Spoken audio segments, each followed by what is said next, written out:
Hi, everybody. Welcome back. You remember we were looking at world religions. Well, now we're going to be continuing looking at our three big world religions, but we're going to be jumping in time and place. So previously we had Christianity, which started in Jerusalem but was pretty relevant to the Roman Empire. And then we had Buddhism, which started in India and spread to China and many parts of Asia as well. Now we're going to be looking at a part of the world that we didn't really look at so much and kind of introduce a new region here. And this is the peninsula of Arabia, where the desert tribes known as Arabs historically lived and still do today, although in a more modern context. So I thought it might be good to jump back to the Google map over here. So you'll probably be recognizing a lot of familiar things that we've been looking at so far. We've got India over here. We've got the mountainous region of Persia here. Eventually going to be known as Turkey, but also interacted with the Greeks as part of the Persian Empire. We've got the Holy Land of Jerusalem, and we've got the Nile River, so we've got Egypt. We've got Italy over here, being part of Rome, being the starting place of Rome. And then Euphrates and the Tigris, which we know as part of Mesopotamia, where we have people like the Babylonians, the Assyrians, the Sumerians, all these folks being around here. But near there, we've also got the region of the Arabian Peninsula. So this is Arabia right here, connected to Egypt by the Sinai Peninsula right here. So not far away at all, and not too far away from the Jewish Holy Land or from the region of Mesopotamia either. So if we look at the Arabian Peninsula, you'll notice it's largely desert, with some exceptions for some mountains and the coastline around here. And to this day, most of the habitable cities, the big cities in Arabia, are in the mountains or along the coast where it's easier to live. But since ancient times, there had been people who were traveling the desert, and these were the Arabian tribes, traveling across the desert with camels and trading mostly. So they would gather resources that they could trade, buy and sell with other parts of the world, like Jerusalem, like Egypt, like Persia, Mesopotamia, even the Roman Empire, so on and so forth. And the things they would gather from the desert were things like gold and incense, things like that, precious gems. So there had been a lot of people traveling the desert with their camels and in caravans. So groups of people moving from place to place with their carts and their camels and all their sort of luggage and things they wanted to buy and sell. So that's kind of what was going on. So the Arabs were originally more of a nomadic people than they are today. And these nomadic tribes lived in the desert, and it seems like had their own sort of different gods and pagan culture, but eventually they're going to be connected to the religion that we call Abrahamic, or sort of the religious grouping. A lot of people find Abrahamic a better way of thinking about things than Judeo-Christian, because if you just say Judeo-Christian, you're leaving out Islam and the fact that they are all very similar and connected to the same story, drawing on the legacy of Jewish monotheism. Abrahamic religion is based on the founder Abraham, who sort of set up the Jewish people's contract with God and relationship with God really early on, and so is important in all three of these different traditions. In fact, Abraham might be even more important in Islam than he is in Christianity. But he's definitely important to Jewish religion as well. So we call these three religions Abrahamic religion, and they all have to do with this part of the world and start in this part of the world. I guess what we can assume is that Jewish religion had spread to many of the Arab tribes as well. And so that's kind of be our starting point. Even though there was pagan religion in Arabia up until this point, there was also a strong Jewish and even Christian tradition, because Christianity was involved by this point. Now, the time period we're looking at is the 600s AD or CE. So the Roman Empire has already gone into a fair bit of decline by this point, although we're going to see some events hasten it along in what we're looking at today. And so this is after Christianity has become a big part of the Roman Empire and after Rome has somewhat declined, which is a subject we're going to look at later on.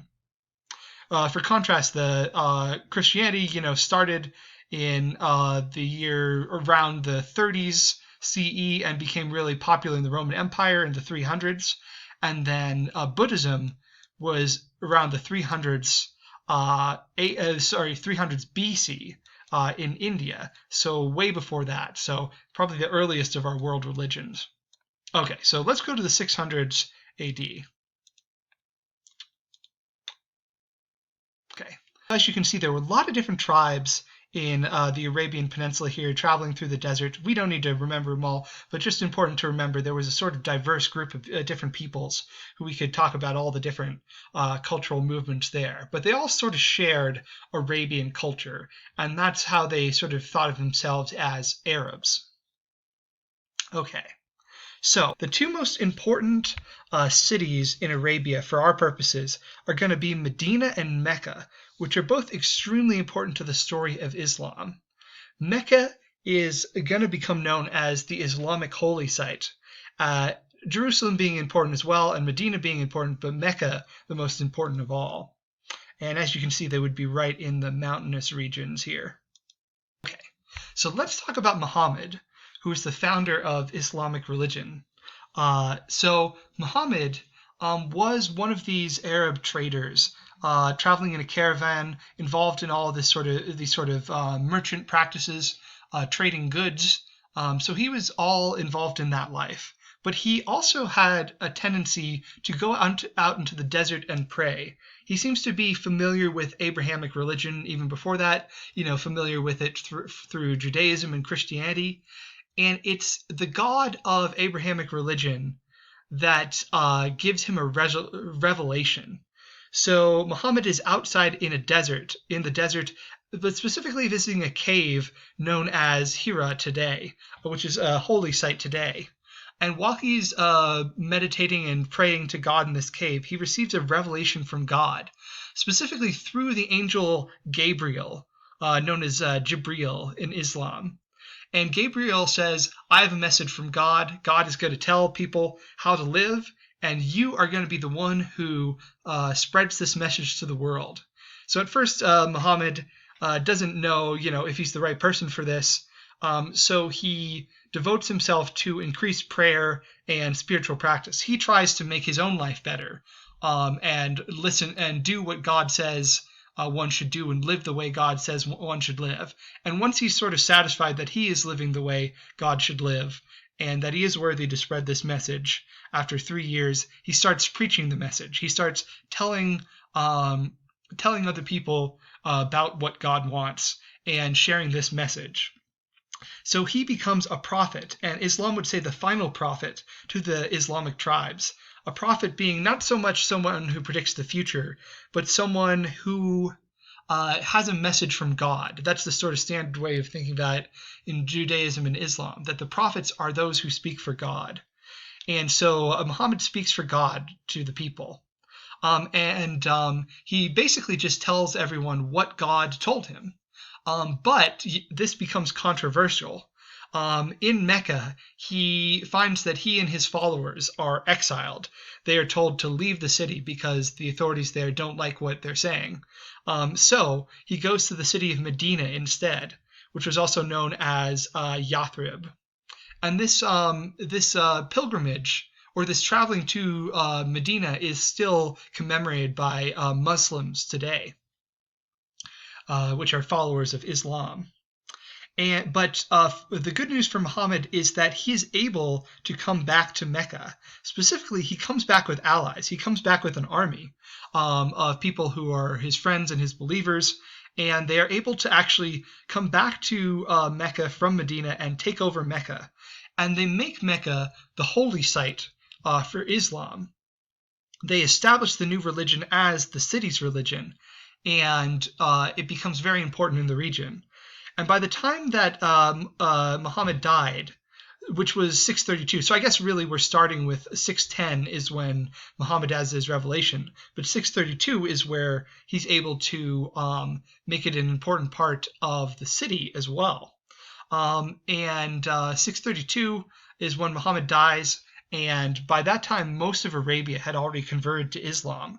So it became a religion that would spread, this way of God, sort of carried along by the army of Islam. And where we talk about in modern times of a separation of church and state, especially in more Christian or more secular parts of the world, Islam from an early point has a religion and state be very much the same thing.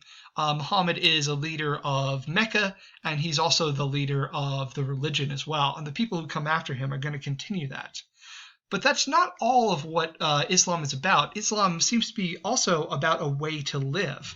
And this way is called submission to God. That's what Islam means. So what God wants for you, make peace with God, follow God's way. So we can see some of the travels of Muhammad as well. He also crosses over to more the area of Egypt as well. And he is able to spread Islam to all these different cities in Arabia. But what is Islam really about? I think the best way to think about it is a sort of rethinking of everything, a reform movement. Because there were Christian ideas and there were Jewish ideas, but you could imagine someone looking at these different ideas and saying, well, which is it? What is the right way to do things? Especially because Judaism and Christianity come from the same background. So theoretically they should agree, right? But they don't. So imagine Muhammad or God looking at these different ideas and saying, let's figure it out and let's get a better sense of things and let's figure out all the things that were confusing and make it make more sense. So Islam has ideas from both Judaism and Christianity. For instance, Islam continues Christianity's very intense focus on God will punish the evildoers and reward the good, which eventually becomes heaven and hell. But Islam does not believe in the Christian idea of the Trinity. It says that doesn't make sense. There's supposed to be only one God, monotheism. So you can't divide God up into three different parts. So there's just the one God. And so that's why that's an important statement of Islamic belief is there is one God. And there are human prophets who have a relationship with God. But there's not an incarnation with God in the form of Jesus. In Islam, Jesus is thought of as a very significant prophet, an important leader. But they say it's a misinterpretation to say that he's God. They say he is a prophet, like Abraham or Moses. And so basically Islam says there's been one truth that has been, communicated by God through all these various prophets. But it got distorted. People didn't understand it. People got confused about it. They misunderstood. So Islam is going to come along and sort of set the record straight. Muhammad is going to set the record straight, acting for God. And that's why Muhammad is the final prophet. There are no more prophets after Muhammad. Muhammad is the last prophet who's going to have the final word, basically. And we're running out of time a little bit. Okay, let's see what we can do here. So there are 5 important beliefs that are known as the 5 pillars of Islam. The first is to be able to believe this most important idea of Islam, which is that there is one God and Muhammad is the messenger of God. So that's the declaration of belief. Number 2 is daily prayers. Muslims must pray 5 times a day, at dawn, at noon, at afternoon, and at sunset, and in the middle of the night. So this, sort of gives you this constant relationship with God. Number 3 is charity. Muslims must give at least 1/40 of their income to the poor. Number 4 is fasting. During the month of Ramadan, all Muslims must fast during the daytime and only eat and drink at night. And number 5 is pilgrimage, also known as the Hajj. All Muslims must visit the holy city of Mecca at least once in their lifetime. So this is a way of reenacting Muhammad's return to the city and a way of bringing Muslims together. But if you're poor, if you're disabled, we can make an exception. But if you can make the journey, try to make that journey. And that's another thing that brings all Muslims together. Okay, so we're going to talk more in the next video.